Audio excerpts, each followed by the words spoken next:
It's California Edition. I'm Brad Palmer, and it's coming to you from Sacramento, California, the state's capital. We are joined today by Ian Calderon. He is a member of the California State Assembly. Sir, I want to speak with you about a couple of bills that you have marching through the legislature, as well as some things you're doing in the district. I want to start with foster youth, which on so many levels is such a difficult, painful scenario that these children face. Former Speaker Karen Bass, that was one of her issues. You've at some level taken up the mantle.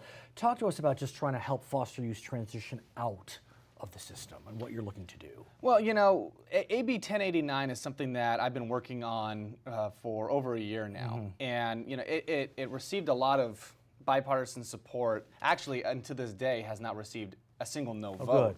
Because you're dealing with kids, and what 1089 actually does is it deals with foster care and regional centers and basically imposes timelines and procedures to prevent foster children with developmental disabilities from experiencing delays when they move between regional centers. So say a child has a developmental disability, you know, like where they're hearing impaired or something visually or something mentally. You know, what was happening was that you have these kids that are being moved from regional center to regional center, and their services weren't being implemented quick enough, and so any progress they had, they were losing that progress. So it's not so much transitioning out. It's not the kids that are aging out. It's the kids that are still in the system. Still in the system. How is that going? You know, it's one of these bills you wouldn't realize there was a problem unless you were told there was a problem. So how do you make sure this bill doesn't get lost in the shuffle? I mean, it's tough. Right. I mean, it's extremely tough because, I mean, you know, we have nearly 1,000 bills left to handle before the year finishes out. But, you know, what you have to do is keep reminding people, why are we here? What is it that we're supposed to be doing? And if we're not here for one thing, like taking care of the most vulnerable members of our society, then what are we really here for? And these are kids. This is our future. This is the next generation. These are our next leaders. These are our next innovators and creators. And we want to make sure that they are within our care, are getting the services that they need, and they're taken care of. Speaking of the next generation, you're looking to help the next generation become the future business leaders in our great state. You have AB 1675 marching through the legislature. It deals with entrepreneurs. We know there are legislative fellows. This would be an entrepreneur in residence in Sacramento, no? Yes. Tell us about it. So essentially what it does is that it creates 10 positions within state government for an entrepreneur to fill.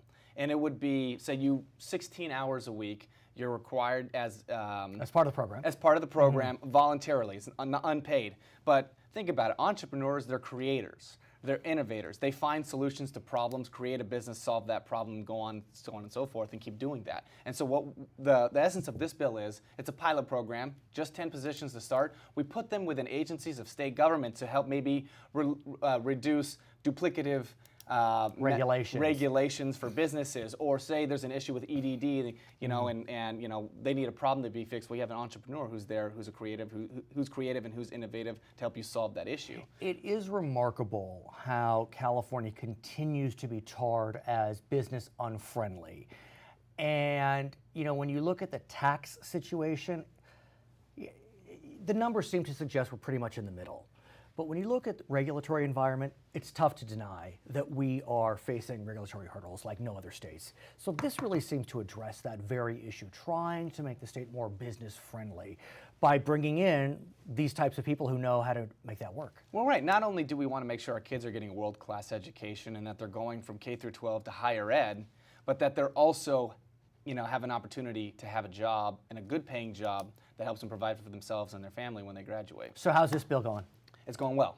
We're in appropriations. Okay, and I'm very confident. I mean, the fact that we're giving the governor and his office the authority, we're hoping that That's a helps. good thing. When we come back, we'll continue our conversation. For our viewers on HLN, thanks for joining us. For our other viewers, we'll be right back with Ian Calderon. So, sir, I want to talk about your district specifically. It's a pretty nice place. You have Whittier in the center with Whittier College right there. There are parts of your district just beautiful, well-heeled, other parts which face greater challenges.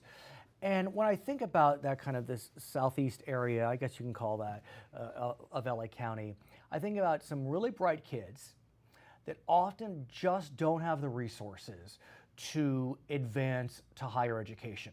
It's not that they don't have the facilities, they have the smarts, but they just don't have the knowledge. Quick anecdote, my father, child of immigrants, Polish immigrants. He got into 2 schools, Columbia University, part of the Ivy League, and Brooklyn College of Pharmacy. Guess where he went? Brooklyn College of Pharmacy, because he didn't know. You know, his parents are Polish immigrants. His cousin went to Brooklyn. It's a similar type of situation. If you don't know what you don't know. Right, absolutely. And so you're looking to change that for your constituents. And Brad, we've talked about this in terms of what it is that I feel my job is. And I see that because I'm a legislator here in Sacramento, I have access to resources. And I think it's my job to bring those resources back to my community. And so what we've done is we've actually put together a college fair. Right. And it is, I'd say, the largest in our area. We get over 800 students each year to attend. We hand out thousands of dollars in scholarships, and we have over 40 of the nation's top colleges and universities that attend. And on top of all that, we also provide workshops on how do you, try and receive financial aid. Right. How do you write your admissions statement? You know, what are the different things that it takes to get into college? It is remarkable how uneven the admissions process can be for a kid on the west side versus a kid on the east side. With the tutors and the educational consultants that the west side kids get. And on the east side, you just don't see it. But there is some good news, it seems. I know that your district has a significant number of Latino residents. And this year, for the first time as I understand it, at the UC system, more Latinos were admitted than Anglos. Not that it's a competition between, different groups, but that's a change when you consider that this state is becoming more Latino. I mean, that's one could argue a very positive development. Right, and that's a very good point. With the demographic of the state largely switching to Latino base, it's important. We shouldn't see this as a race issue. This is absolutely a California issue, and more so, it's a children's issue. You know, if we can't make sure our kids are getting into a college and that they can have a class, graduate within a reasonable amount of time, they're not graduating with a ton of debt, that's a big deal for this state. I mean, you think about where we're going to be in the next several years. Well, you're looking at those kids, those are the ones that are going to determine where we're going to be. So what are the kids doing once they get out of those fairs? I continue just to think about the lack of access and what's happening. Well, my area, we have a lot of children that for the first time, in their family's history, they're the first ones actually even thinking about college or, going to college. So for them, it's like, wow, this is so amazing to me because I think I can actually go. I think I can do this because, imagine if you come from a poor community, a poor household. What are you thinking? There's no way I can go to college because I can't pay for it.